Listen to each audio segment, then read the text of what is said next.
आता एक धक्कादायक बातमी बारामतीमधनं समोर येते। बारामती तालुक्यातील होळ येथील पियुष विजय भंडलकर या 9 वर्षीय बालकाचा त्याच्याच वडिलांनी गळा दाबून त्याची हत्या केली आहे। मुलगा अभ्यास करत नाही म्हणून रागाच्या भरात भिंतीवर डोकं आपटून आणि गळा दाबून त्याची हत्या करण्यात आली।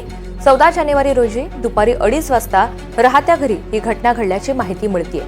अभ्यास करत नाही, सारखा बाहेर खेळत असतो, तू तुझ्या आईच्या वळणावर जाऊन माझी इज्जत घालवणारा दिसतोयस असं म्हणत या वडिलांनी लहानग्या हातानं त्याला मारहाण केलेली आहे। राग अनावर झाला आणि त्यांनी त्याचा गळा दाबून त्याला भिंतीवर आपटलं, त्यातच त्याचा मृत्यू झाला। यानंतर हा सर्व प्रकार दडवण्याचा प्रयत्न करण्यात आलेला होता, मात्र पोलिसांनी हत्येचं रहस्य उलगडवत वडील विजय यांना तात्काळ ताब्यात घेतलेला आहे। प्रतिनिधी देवा राखुंडे आपल्याला या सगळ्या संदर्भात अधिकची माहिती देणार आहेत। देवा, नेमकं काय घडलेलं आहे आणि आता पोलिसांची काय कारवाई? ऋतुजा, बारामती तालुक्यातील ही अतिशय धक्कादायक बातमी आहे। बारामती तालुक्यातील होळ गावामध्ये पियुष विजय भंडलकर हा 9 वर्षाचा मुलगा आहे।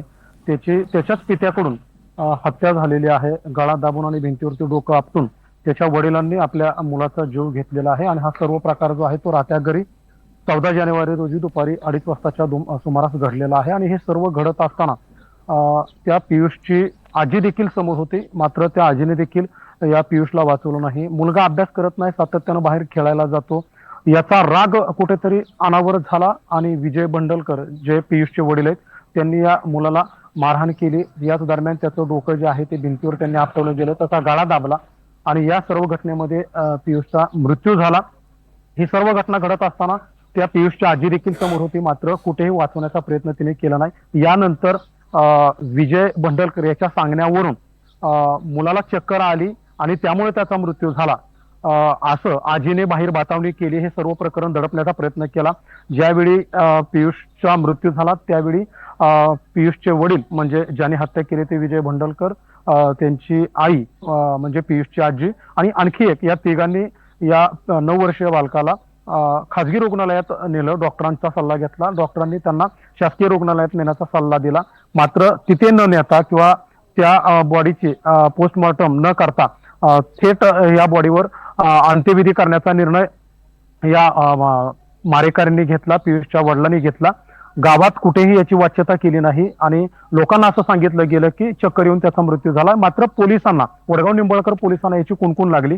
खबऱ्याकडून याची माहिती मिळाली की अशा पद्धतीने ही घटना घडलेली आहे। पोलीस सावध झाले, पोलिसांनी तात्काळ घटनास्थळी धाव घेतली आणि हा अंत्यविधी जो आहे तो रोखला। त्यानंतर पियुषचं जी मृत शरीर होतं ते पोस्टमॉर्टमसाठी नेलं आणि त्याचा जो अहवाल आला त्या अहवालामधून ह्या सर्व गोष्टी पुढे आल्या। त्यानंतर वडगाव निंबाळकर पोलिसांनी जो पिता आहे, खोनी पिता, त्याला ताब्यात घेतलं। इतर दोघांनाही पोलिसांनी अटक केली आणि याच्यामधून ह्या सर्व गोष्टींचा उलगडा झालेला आहे। पण आपण जी घटना पाहतो ती अतिशय निर्दयी घटना आहे की मुलगा अभ्यास करत नाही म्हणून एक वडील अशा थराला पोहोचतो आणि थेट मुलाची हत्या करतो, हे अतिशय धक्कादायक आहे। ऋतुजा, निश्चित अत्यंत धक्कादायक अशी घटना म्हणावी लागेल। धन्यवाद सविस्तर माहितीसाठी।